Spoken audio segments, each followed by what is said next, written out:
गांव बिहोली में सांसद दीपेंद्र हुड्डा ने समालका हलके से कांग्रेस प्रत्याशी धर्म सिंह छोक्कर के पक्ष में वोट की अपील की है। साथ ही जनता से कहा है कि अब प्रदेश में कांग्रेस पार्टी की सरकार बनने वाली है। इसी को लेकर समालका हलके से भी कांग्रेस प्रत्याशी धर्म सिंह को यहां पर जीत दिलाए और उनका कहना है कि यहां पूरी तरह से अब प्रदेश में माहौल बदल चुका है। क्या कहना है सांसद दीपेंद्र हुड्डा का, वह समालका से प्रत्याशी का आपको सुनाते हैं। समालका से उमेश त्यागी की रिपोर्ट। भाजपा के सोनू मिर्जापुर किसान मोर्चा के अध्यक्ष रहे प्रदीप शर्मा जी, वेद शर्मा जी, जोगिंदर मास्टर जी, डॉक्टर समित पदाधिकारी, राष्ट्रीय मुस्लिम मंच के प्रधान, आज सभी बीजेपी को अलग करके कांग्रेस ज्वाइन करे। मैं इनका स्वागत करता हूं सब भाइयों का।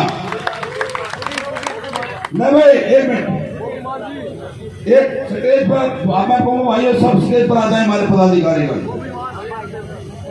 और भाई अब एक नारा लगाऊंगा मैं, एक नारा सर भाई एमपी साहब का नारा लगाना है भावी सीएम का।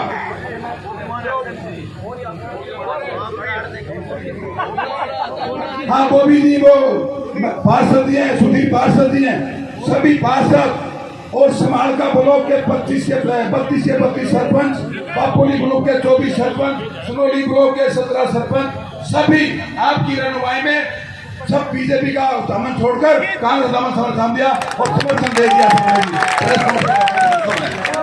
पूरे हल्के में एक नारा लगाएंगे, आवाज मजबूती से मुट्ठी में चलो, एक ही माना होगा। हरियाणा के भावी सीएम चौधरी दीपेंद्र हुड्डा की धन्यवाद। पिल्लू जी जो सुरेंद्र जी मुकुट बनाकर गांधी का एमपी साहब का स्वागत कर रहे हैं।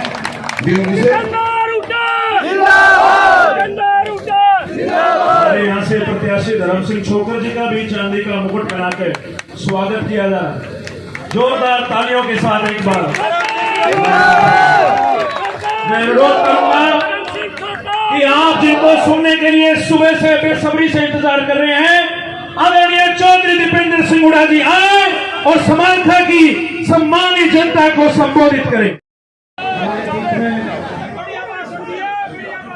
अनिल राव सरपंच बापोली ने भी बीजेपी छोड़े कांग्रेस पार्टी का स्वागत करते हैं। धन्यवाद।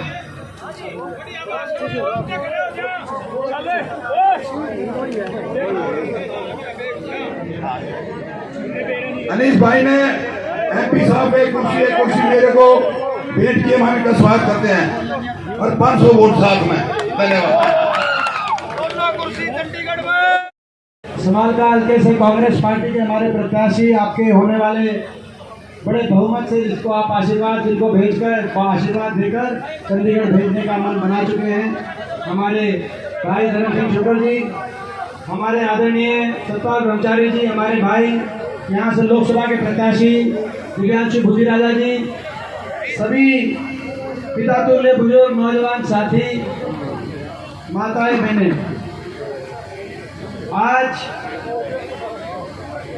जिस घड़ी का आप बहुत लंबे अरसे से इंतजार कर रहे थे वो घड़ी आ गई है। बीजेपी की ये सरकार, अत्याचारी सरकार, अहंकारी सरकार, इस सरकार से इससे आप दुखी हो लिए थे बीजेपी की सरकार से छिक लिया, कसर बाकी रह रही है।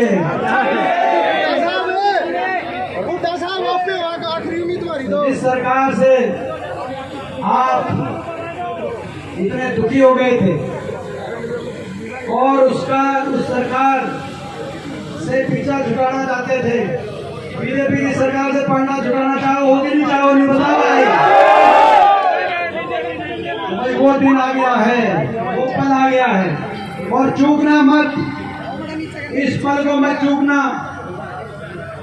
नहीं तो बहुत नुकसान हो जाएगा।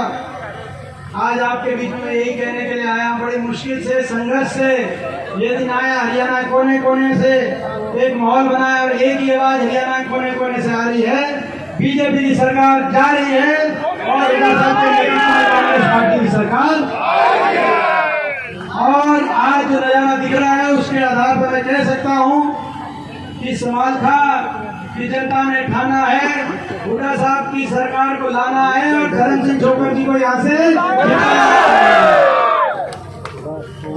बीजेपी ने बड़ा नुकसान कर दिया।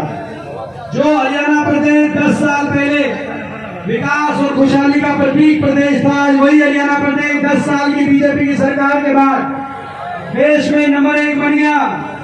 बेरोजगारी में देश में नंबर 1 हरियाणा बन गया। नशे में पंजाब से भी ज्यादा नशा आ गया हरियाणा में। देश में नंबर 1 बन गया हरियाणा अपराध दर में, क्राइम रेट में।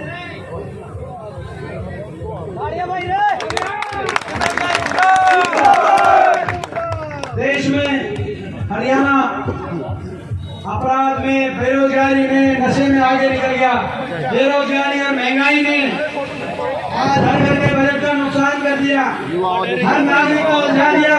बीजेपी की ऐसी सरकार आई 10 साल की, हर नागरिक को उलझा दिया। कहीं पोर्टलों में किसी को उलझा दिया, पोर्टल में किसी को उलझा दिया, कागजों में, आईडी में, फैमिली आईडी, प्रॉपर्टी आईडी, पहचान पत्र, पोर्टल, अपने कागज ठीक कराने के लिए अधिकारियों के चक्कर काटे जाओ।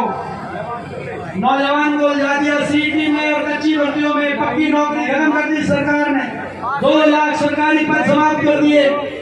और जो बचे थे कौशल निगम के माध्यम से 1.5 लाख कच्ची नौकरी हरियाणा में ठेकेदारी, सरकारी स्वयं ठेकेदार बन गई, बिना रिजर्वेशन, बिना पेंशन के।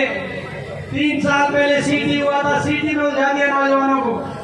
ऐसी स्थिति हरियाणा के नौजवानों की हो गई और 5 साल तक शोषण किया।